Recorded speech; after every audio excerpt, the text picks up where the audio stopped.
2024 లేదా 25లో డిగ్రీ లేదా బీటెక్ చదివారా? సాఫ్ట్‌వేర్ జాబ్ కోసం ఎదురు చూస్తున్నారా? అయితే కోడ్ జ్ఞాన్ 100 డేస్ కోర్సులో చేరండి, జాబ్ సాధించండి. Union budget 2026. సో ప్రతి ఒక్కరు కూడా దీని గురించి చాలా ఈగర్గా వెయిట్ చేస్తూ ఉన్నారు. మరి ఇంతకీ ఇది ఒక కామన్ మ్యాన్కి లాభమా నష్టమా? సో దీని గురించి ఈరోజు క్లియర్గా విశ్లేషణ ఇవ్వడానికి మనతో పాటు ఉన్నారు హైకోర్టు అడ్వకేట్ అలగిరి రవీంద్రనాథ్ గారు. అడిగి తెలుసుకునే ప్రయత్నం చేద్దాం. నమస్కారం సార్.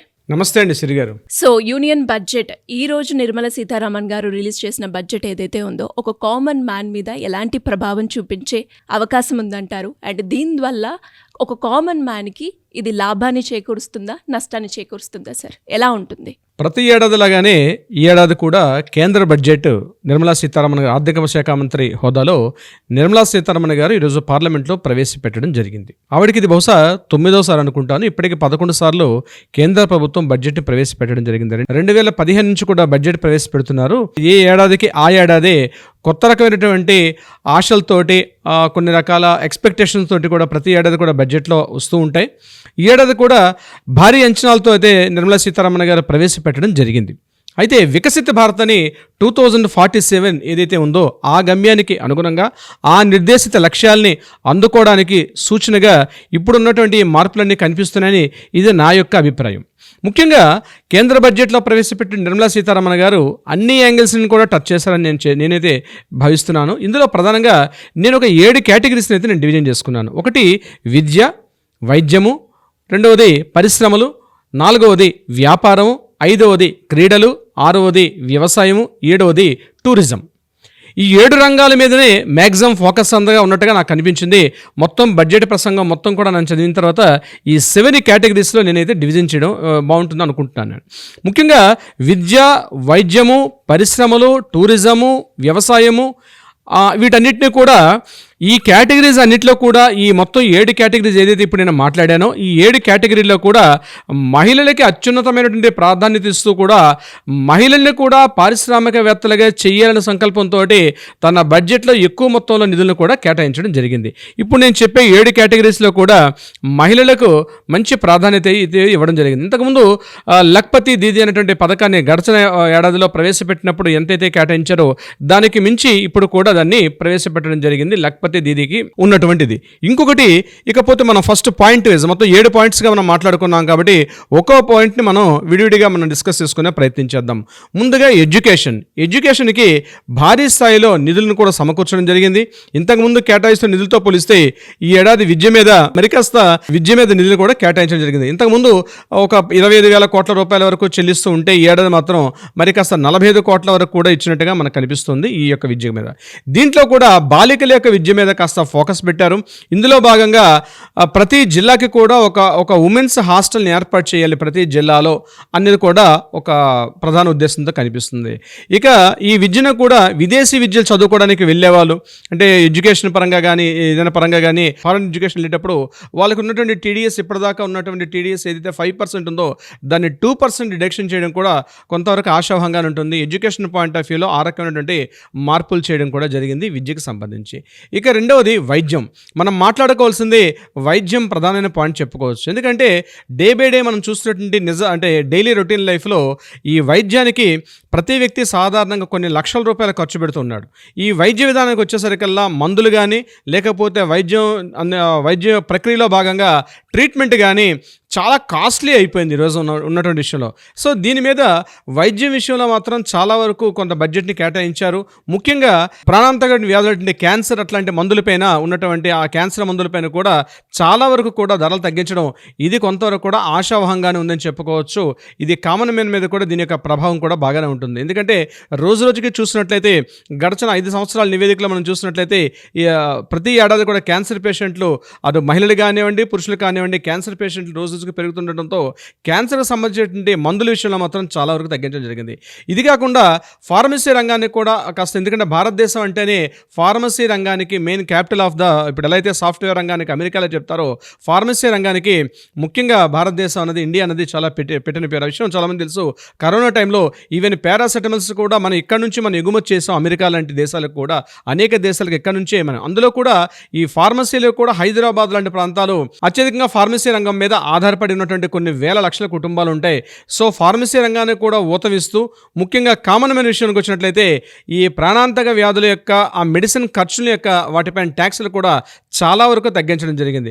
గడిచిన లాస్ట్ టైం ఉన్నటువంటి మన అక్టోబర్ దసరా టైంలో కూడా ఒక మంచి సూచిక కూడా రావడం జరిగింది కేంద్ర ప్రభుత్వం నుంచి. అందులో ఏంటంటే ముఖ్యంగా లైఫ్ ఇన్సూరెన్స్ పాలసీల విషయంలో అయితేనేమి, కొన్ని రకాల ప్రొడక్ట్స్ విషయంలో ఇంతకుముందు జీఎస్టీ 18% జీఎస్టీ ఉంటే పూర్తిగా జీఎస్టీని 5%కి కొన్ని సందర్భాల్లో 0 కూడా తీసుకొచ్చారు. సో చాలా వరకు అంటే ఏంటి ఆల్రెడీ మేము అప్పుడే అనుకున్నాం, లాస్ట్ టైం అక్టోబర్లో అనుకున్నాం ఖచ్చితంగా బడ్జెట్లో కూడా వైద్యానికి మంచి మార్పులు ఉండే విధంగా ప్లాన్ చేసుకుంటాం అన్నట్టుగానే నిర్మలా సీతారామన్ గారి యొక్క ఈరోజు బడ్జెట్లో కూడా వైద్యంలో ముఖ్యంగా వైద్యానికి సంబంధించి అనేక రకాల ప్రోత్సాహకాలు అందిస్తూ కూడా వైద్యానికి కామన్ మ్యాన్ విషయంలో మాత్రం ఇబ్బందులు కలిగించకుండా చాలా వరకు చేశారని చెప్పుకోవచ్చు. ఇక మూడవది వ్యాపారానికి విషయించినట్లయితే ముఖ్యంగా వ్యక్తిగతమైనటువంటి అంటే ట్యాక్స్ రిటర్న్స్ కానీ లేకపోతే సంస్థల యొక్క ట్యాక్స్ రిటర్న్స్ చూసినట్లయితే వ్యక్తిగతంగా చూసినట్లయితే 12 లక్షల రూపాయల వరకు కూడా క్యాష్ ఎగ్జంప్షన్ అనేది అంటే ట్యాక్స్ ఎగ్జంప్షన్ ఇవ్వడం జరిగింది. చాలా వరకు అది ఆశించదగినటువంటి ఫలితమే. ఇదే కాకుండా ఇంతకుముందు మనకు ఫైనాన్షియల్లో 2 రకాల ఫైనాన్షియల్ ఒకటి ఉండేది, అదేవిధంగా అసెస్మెంట్ ఇయర్ అని చెప్పి ఒకటి ఉండేది. ఈ అంటే లాస్ట్ మనం 1961 వరకు ఏదైతే income tax rules and regulations ఉన్నాయో వాటిని ఇప్పుడు కాస్త సరళీకరించి 889 సెక్షన్లకు పైబడినటువంటి ఆ ఇన్కమ్ ట్యాక్స్ సెక్షన్స్ అన్నింటినీ కూడా వాటిని మినిమైజ్ చేసేసి వాటన్నిటిని కూడా 500 వరకు subject to the correction 500 some change వరకు కూడా సెక్షన్స్ని తగ్గించారు. అంటే ఇంతకు ముందు ఉన్నటువంటి 2 years ఏదైతే మాట్లాడుకున్నామో దాన్ని సింగిల్ ఇయర్గా మాట్లాడడం జరిగింది. ఇప్పటి నుంచి మనం ఫైనాన్స్ ఇయర్ అని చెప్పి మనం మాట్లాడుకోవాల్సిన పరిస్థితి వచ్చింది. అది April 1, 2026 నుంచి April 1, 2027 వరకు, అలాగే April 1, 2025 నుంచి April 1, 2026 వరకు కూడా 2026 వరకు కూడా ఫైనాన్షియల్ ఇయర్ మాట్లాడడం తప్పించి ట్యాక్స్ అసెస్మెంట్ ఇయర్ అలాగే ఫైనాన్షియల్ అని చెప్పి 2 భాగాలుగా ఉన్నటువంటి దాన్ని టోటల్గా ఒక పార్ట్గా తీసుకొని రావడం కూడా చాలా వరకు అంటే ముఖ్యంగా ట్యాక్స్ ఫైలింగ్ చేసే విధానాలు కూడా చాలా సింప్లిఫై చేశారు. చాలా సింప్లిఫై చేయడం వల్ల ఈరోజు ఈజీ ప్రాసెస్ అనమాట. సింప్లిఫై చేయడం వల్ల చాలా ఈజీ ప్రాసెస్ అనేది పెద్దగా ఇబ్బందులు లేకుండా అంతా కూడా టోటల్గా ట్రాన్స్పరెంట్గా ఒక ఆన్లైన్ ప్రాసెస్లోనే పెట్టడం జరిగింది. దాని మీద ట్యాక్స్ నిపుణులు అయితే బాగా చెప్పగలుగుతారు దాన్ని విశ్లేషణ చేసి. ఏదేమైనప్పటికీ కూడా ట్యాక్స్ రంగంలో నేను విన్నటువంటి న్యూస్ని చూసినట్టయితే బడ్జెట్లో చాలా వరకు దీనికి రాయితీలు అయితే ఇవ్వడం జరిగింది. ముఖ్యంగా ట్యాక్స్ ఎగ్జంప్షన్ విషయంలో 12 లక్షల రూపాయల వరకు ట్యాక్స్ ఎగ్జంప్షన్ అనేది ఇవ్వడం జరిగింది. ఇది వీలైతే ఆ ఒక్క ట్యాక్స్ ఎగ్జంప్షన్ విషయం మీద మనం స్పెషల్గా ఒక వీడియోని కూడా మనం ప్రయత్నం చేసే పని చేద్దాం. మన కింద ఆడియన్స్ కూడా కింద కామెంట్ బాక్స్లో చేసినట్లయితే. ఇక 5వది టూరిజం డిపార్ట్మెంట్కి వస్తే ముఖ్యంగా విదేశీ పర్యటనలకు వెళ్ళేవారికి అదేవిధంగా చాలామంది కూడా ట్యాక్స్ విషయంలో టీడీఎస్లు చాలా వరకు తగ్గించడం జరిగింది. టీసీఎస్లు కూడా 5% నుంచి 2%కి రిడక్షన్ చేయడం కూడా చాలా హ్యాపీయెస్ట్ ఒక మంచి సూచన అని మనం చెప్పుకోవచ్చు. ముఖ్యంగా ఈ విదేశీయులు కూడా మెడికల్ టూరిజం కూడా ఉంది. ఇందాక నేను మాట్లాడుతూ వైద్యంలో ఈ పాయింట్ కూడా యాడ్ అవుతుంది. మెడికల్ టూరిజంలో ముఖ్యంగా మిడిల్ ఈస్ట్ కంట్రీస్ అన్నీ కూడా భారతదేశం మీద అంటే ఇందాక ఫార్మసీ హబ్గా భారతదేశం చెప్పుకుంటాం కాబట్టి చాలామంది మిడిల్ ఈస్ట్ కంట్రీస్ అన్నీ కూడా ముఖ్యంగా ఇండియాకి వచ్చేటప్పుడు ఈ మెడికల్ టూరిజం కూడా బాగా డెవలప్ అవుతుంది. దాని విషయంలో కూడా చాలా ప్రోత్సాహకాలు ఇవ్వడం కూడా జరుగుతుంది. దీన్ని కూడా మనం ఎక్స్పెక్ట్ చేయాల్సింది. ఇంకొకటి ఏంటంటే ఆయుష్మాన్ భారత్ పథకం కింద అనేక కొత్తగా 3 ఆయుర్వేదిక మల్టీ స్పెషాలిటీ హాస్పిటల్ చేయడం కోసం కూడా కేంద్ర బడ్జెట్లో కొత్తగా బడ్జెట్ కేటాయించారు. ముఖ్యంగా ఆయుర్వేదిక్ రంగాన్ని ప్రోత్సహించే విషయం మీద కూడా ఎక్కువగా కొన్ని బడ్జెట్లో కొంత ఏర్పాటు కూడా చేయడం జరిగింది. ఇక మనం మాట్లాడుకోవాల్సింది టూరిజంలో భాగంగా ముఖ్యంగా దేవాలయాలు, పర్యాటక స్థలాలు వీటి విషయంలో కొంత పబ్లిసిటీ ఎక్కువ రంగంలో చేయడం, ముఖ్యంగా విదేశీ టూరిస్టులందరినీ కూడా భారతదేశం యొక్క యాత్రలు వీటిని కూడా చేయడం కోసం అని చెప్పి కొన్ని ప్రోత్సాహకాలు అందించే విషయంగా కొంత బడ్జెట్ కూడా కేటాయించారు. అది కూడా చాలా మంచి సూచనగా మనం చెప్పుకోవచ్చు. ఇక ముఖ్యంగా ఇంకోటి ఏంటంటే ముఖ్యంగా ఈ Mumbai to Pune to Hyderabad to Chennai to Varanasi ఒక కారిడార్స్ని హై స్పీడ్ ట్రైన్స్ని కొత్తగా కేటాయిస్తూ కూడా చెప్పడం జరిగింది. బట్ ఈ బడ్జెట్లో రైల్వే బడ్జెట్ కాదు, ఇది రైల్వే బడ్జెట్ మళ్ళీ సెపరేట్గా రైల్వే బడ్జెట్ ఉంటుంది. బట్ ఏంటంటే కారిడార్స్ అనేవి ఏవైతే చేయడం జరిగిందో ఈ కారిడార్స్ కోసం స్పెషల్గా బడ్జెట్ కేటాయించారు. ముఖ్యంగా మన హైదరాబాద్ లాంటి వాసులు అంటే 2 తెలుగు రాష్ట్రాలు చూసినట్లయితే సెంటర్ ఆఫ్ అట్రాక్షన్ హైదరాబాద్ ఉంటుంది కాబట్టి ఇక్కడ నుంచి మనం చెన్నై వెళ్ళాలన్నా లేదా బాంబేకి వెళ్ళాలన్నా ఢిల్లీ వెళ్ళాలన్నా హై స్పీడ్ ట్రైన్స్ వల్ల కూడా చాలా ఉపయోగకరంగా ఉండే అవకాశం కూడా ఉంటుంది. దీంతోపాటు మైనింగ్ రంగానికి చూసినట్లయితే ముఖ్యంగా ఒడిశా, ఆంధ్రప్రదేశ్, తమిళనాడు కర్ణాటక ఈ రాష్ట్రాలకి ప్రత్యేక రాయితీలు ప్రత్యేక పథకాలు పెట్టడం కూడా జరిగింది. సో ఆంధ్రప్రదేశ్కి ఈ విషయంలో మాత్రం కొంత మంచి జరిగిందని నేను చెప్తాను. ముఖ్యంగా మైనింగ్ కార్పొరేషన్స్కి మైనింగ్ వెసులుబాట్స్ వాటి విషయం మీద కొంత బడ్జెట్ కేటాయింపులు చేశారు. అది కొంతవరకు మంచి సూచనగానే ఉంటుంది. ఇకపోతే ప్రతి రాష్ట్రానికి కూడా సుమారుగా 1,45,000 రూపాయల వరకు కూడా గ్రాంట్ని పర్మిషన్ చేస్తూ కూడా ప్రతి రాష్ట్రానికి కూడా 1,45,000 కోట్ల వరకు 1,50,000 కోట్ల వరకు కూడా గ్రాంట్ని ఇస్తూ కూడా బడ్జెట్లో మాట్లాడడం కూడా ఒక విధంగా ఒక మంచి సూచనగా చెప్పుకోవచ్చు. ఇకపోతే వ్యవసాయ రంగం, ఈ వ్యవసాయ రంగానికి నేను ఆలోచించింది మాత్రం వ్యవసాయ రంగం మీద ఏమైనా నిర్మలా సీతారామన్ గారు కాస్త మంచిగా అంటే ఏమైనా ప్రోత్సాహకాలు ఇస్తారనుకుంటే నా వ్యక్తిగతంగా చూసినట్టు వ్యవసాయ రంగం మీద పెద్దగా అంటే వ్యవసాయ ఆధారిత భారతదేశంలో లాంటి దేశాల్లో మాత్రం ముఖ్యంగా ఈ వాణిజ్య పంటలు ఇట్లాంటివన్నీ కూడా భారతదేశంలో ఉంటుంది.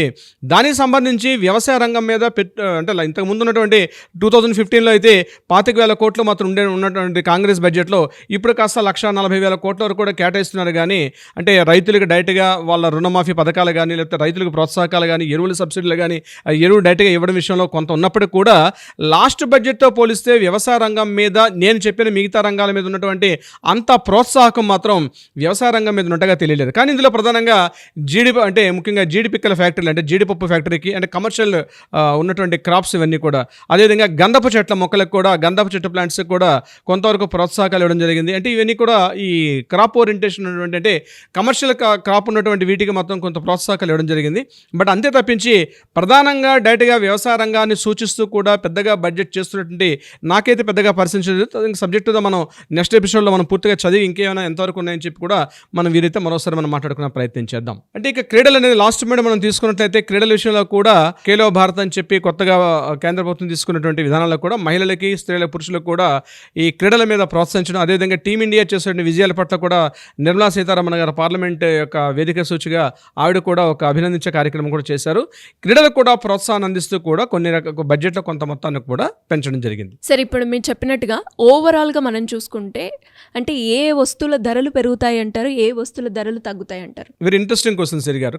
కామన్ మ్యాన్ యాంగిల్ ఆలోచించినట్లయితే ముఖ్యంగా ఈ ఎలక్ట్రానిక్ వస్తువులు, ముడి పదార్థాలు, ముఖ్యంగా మొబైల్ ఛార్జర్లు, మొబైల్స్, టీవీలు, ఈ యొక్క పరికరాల యొక్క ధరలు తగ్గే అవకాశం ఉండే అవకాశం ఉంటుంది. టీవీ పరికరాలు కామన్ మ్యాన్ కొనుక్కున్న విషయంలో వాటి మీద ట్యాక్స్ అన్ని కూడా తగ్గించడం జరిగింది. కాస్ట్లీయెస్ట్ ముఖ్యంగా ఇక్కడ బొగ్గు మీద ట్యాక్స్ని బాగా పెంచారు. సో బొగ్గు మీద ట్యాక్స్ పెంచడం వల్ల అది ఇండైరెక్ట్గా మనం వాడుతున్నటువంటి పవర్ బిల్ పెరిగే అవకాశం కూడా వచ్చే అవకాశం ఉంటుంది. అది ఇండైరెక్ట్గా డైరెక్ట్గా ఇంపాక్ట్ కాకపోయినా ఇండైరెక్ట్గా మాత్రం పవర్ బిల్ పెరిగే అవకాశం కూడా ఉంటుంది.